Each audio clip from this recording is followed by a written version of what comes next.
Sur ces images authentifiées par notre correspondant sur place, des dizaines de corps sans vie gisent sur le sol et des jeunes encore choqués attendent d'être évacués ou pris en charge par les secours. Christ est l'un d'entre eux. Il a été blessé au bras et au poignet et transporté au CHU de Brazzaville.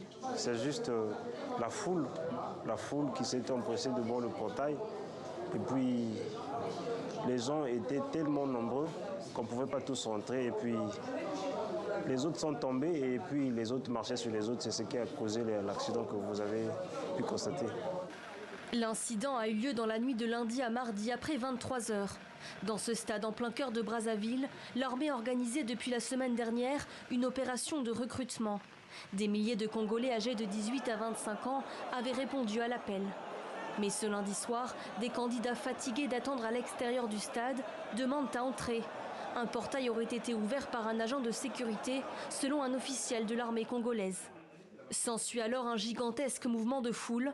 Cet autre jeune se trouvait juste à côté du portail. Il fait partie des premières victimes de la bousculade. J'étais déséquilibré, je suis tombé encore sur eux. Et toute la foule qui était derrière moi sont venus tomber sur moi. Et après, je ne sais pas qu'est-ce qui s'est arrivé. Je me retrouvais dans l'ambulance. Le Premier ministre a mis en place une cellule de crise et s'est rendu au chevet des blessés. Ce mardi soir, le dernier bilan communiqué par les autorités fait état de 31 morts et 145 blessés, dont 4 dans un état grave.